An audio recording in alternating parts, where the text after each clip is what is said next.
Hello les amis, bienvenue sur ma chaîne où je raconte des histoires de meurtres et mystères.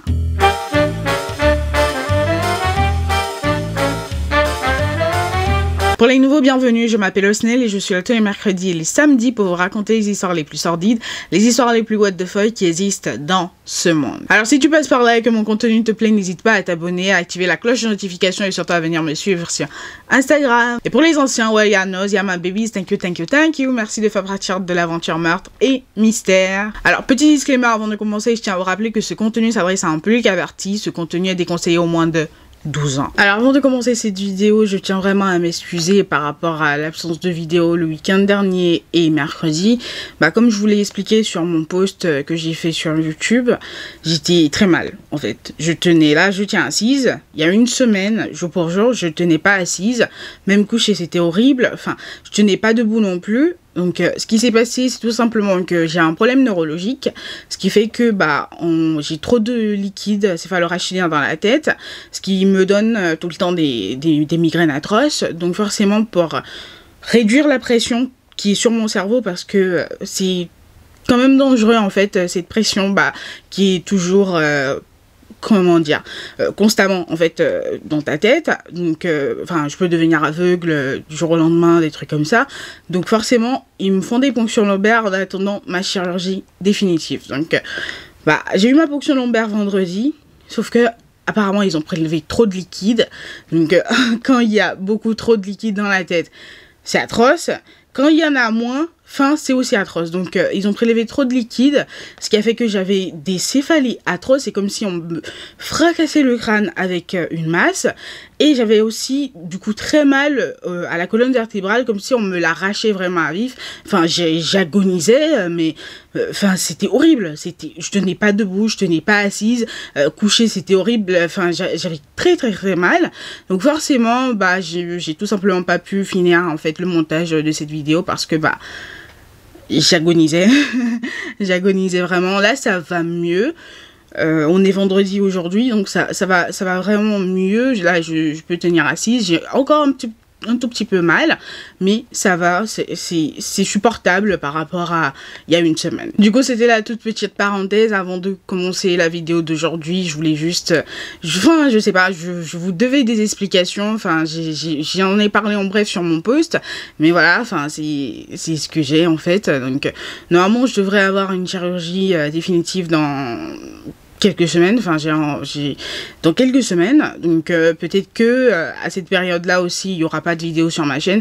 Ne vous inquiétez pas, je vais vous revenir, si tout se passe bien, je vais vous revenir avec des nouvelles histoires. Donc voilà, c'était tout simplement la petite parenthèse avant de commencer cette vidéo. Je vous laisse regarder votre vidéo tranquillement. J'espère que vous êtes prêts. Prenez un truc à boire, prenez un truc à manger, and let's go. Alors aujourd'hui, nous allons parler d'un inceste qui s'est terminé en féminicide.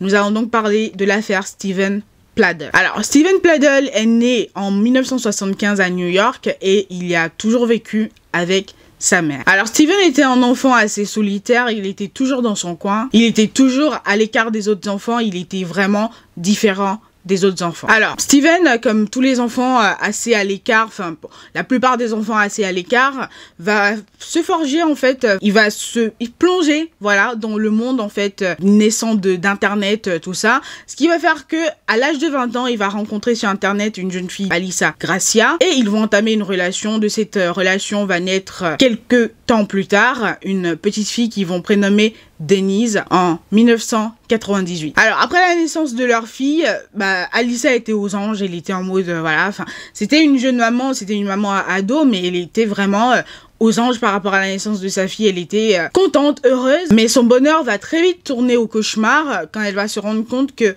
Steven maltraitait leur bébé, leur nouveau-né, et les maltraitances étaient atroces au point où Alyssa va décider de placer leur fille pour adoption, parce que elle se disait que si elle ne faisait pas quelque chose, Steven allait finir par tuer le bébé. Donc Denise a été mise pour adoption et elle a été adoptée par un couple, c'est-à-dire Anthony et Kelly Fusco. Donc ils l'ont adoptée, ensuite ils vont la renommer du coup Cathy Rose Fusco. Donc après l'adoption de Cathy, le couple va avoir un nouveau bébé, enfin un enfant après Cathy, du coup, et dès le début, dès que Cathy était en âge de comprendre les choses, ils ne vont pas lui cacher en fait qu'elle était adoptée, ils vont lui donner toutes les informations pour que en fait, un jour, si elle a besoin de remonter à ses origines pour savoir d'où elle vient, bah, qu'elle puisse le faire et qu'elle ne se sente pas différente des autres enfants. Donc Cathy grandit tranquillement chez ses parents adoptifs, et pendant ce temps-là, bah Alyssa, bizarrement, elle a fini par se marier avec Steven.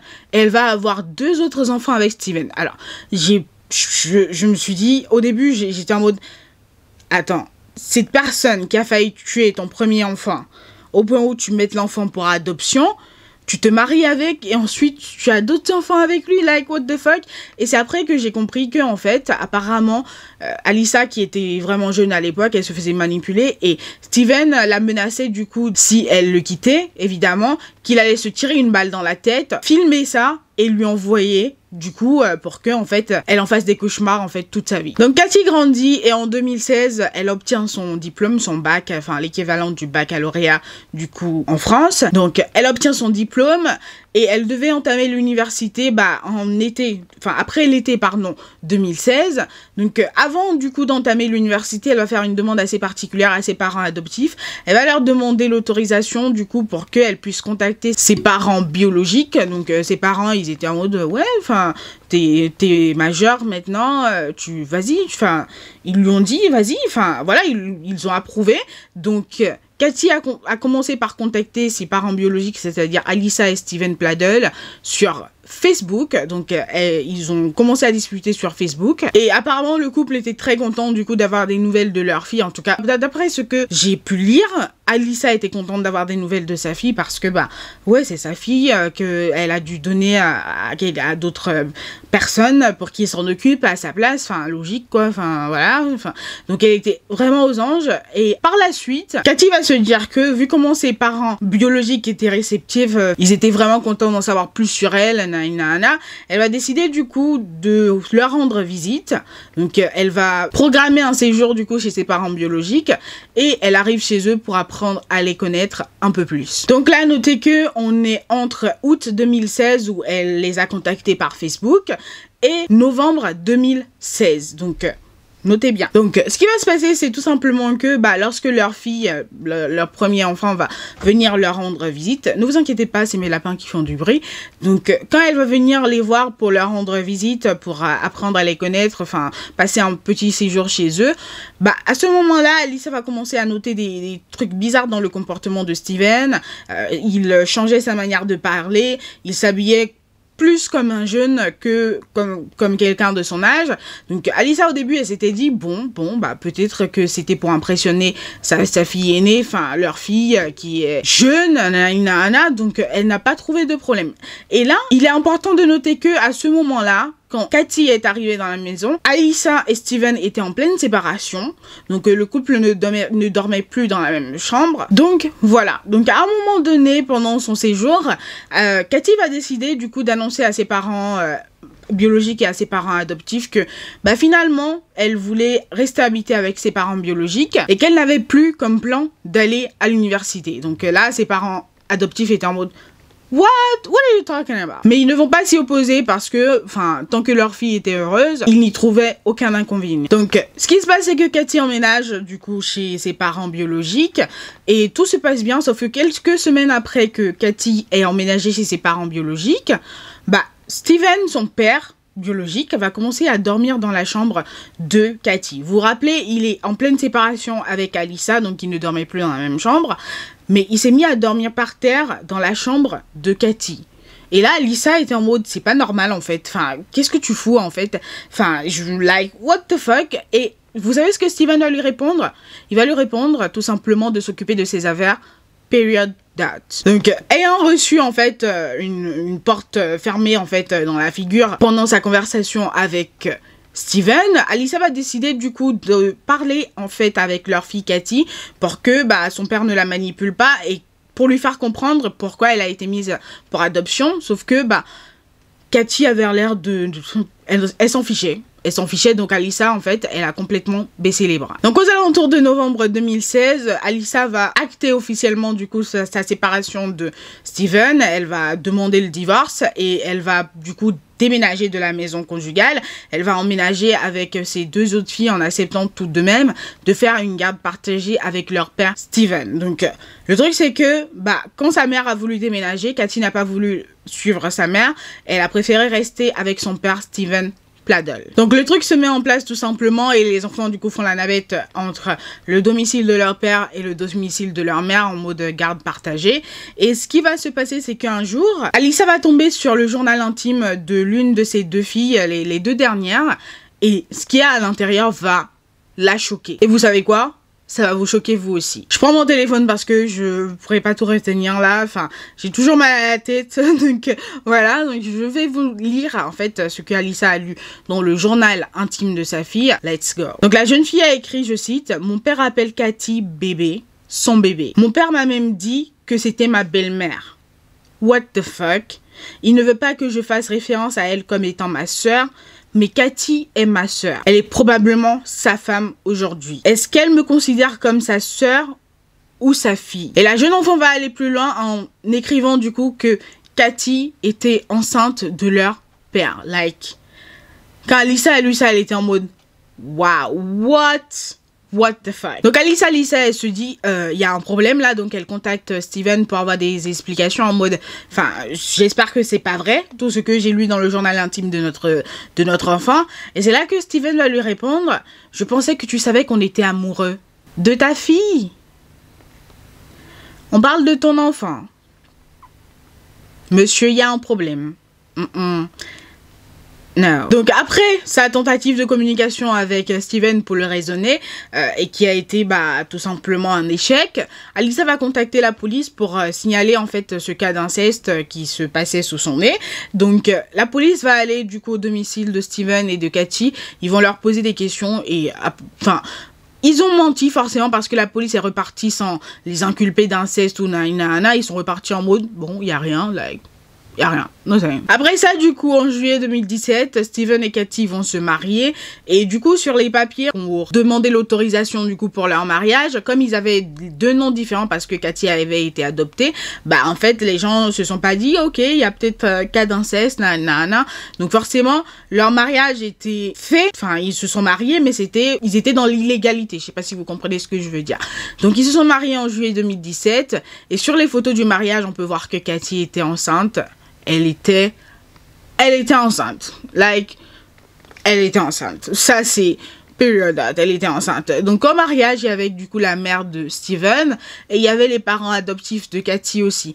Et bizarrement, du coup, les parents adoptifs de Cathy vont raconter plus tard que même s'ils étaient contre, en fait, ce délire-là, ils n'avaient pas le choix parce que, en fait, c'est ce que leur fille leur imposait.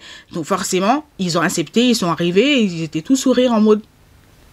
Je me pose des questions quant à la mère de Steven. Je sais pas si... Je comprends pas si elle ne s'est pas dit je vais peut-être raisonner mon fils. Enfin, je sais pas ce qui s'est passé vraiment dans leur intimité. Mais franchement, c'est bizarre. Franchement...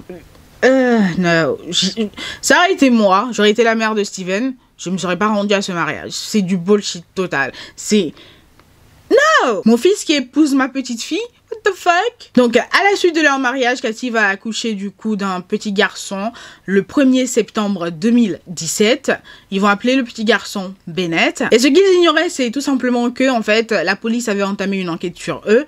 Donc, ils ont été arrêtés en novembre 2017 pour adultère et inceste. Donc, après leur arrestation, il y a eu l'audience préliminaire, du coup, pour déterminer si on allait mettre en place une caution, tout simplement, pour qu'ils soient libérés ou pas. Donc, le juge va décider que, en fait, leur caution sera de 1 million chacun. Et bizarrement, en fait, ils ont payé la caution. Je sais pas comment ils ont fait.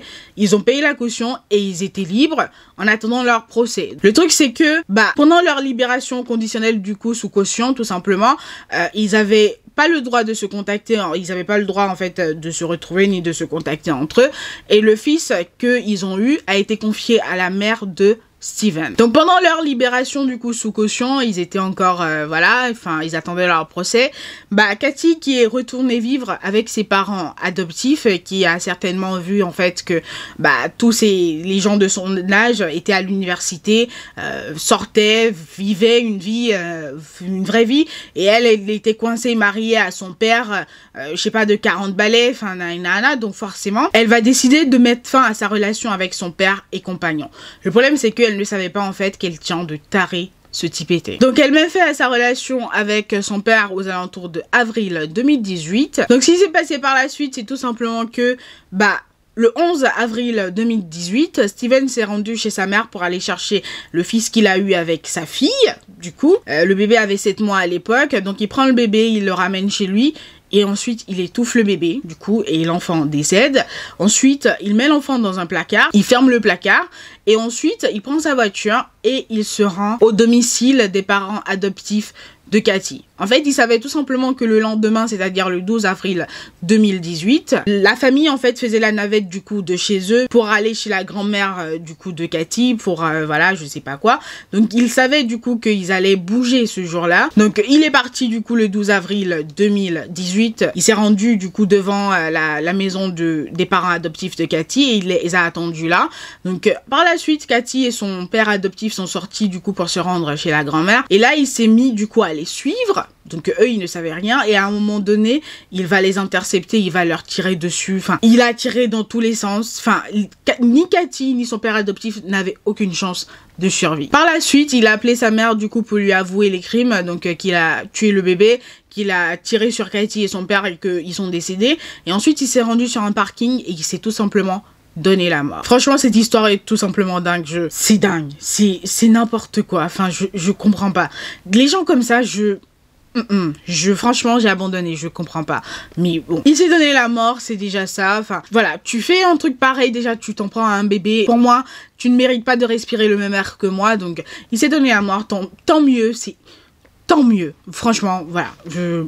Sans commentaire. Donc voilà les amis, l'histoire d'aujourd'hui. J'espère qu'elle vous aura plu. On se retrouve une prochaine fois pour une nouvelle histoire. En attendant, je vous souhaite une bonne journée. Portez-vous bien et faites de bons choix. Bye guys. Mouah.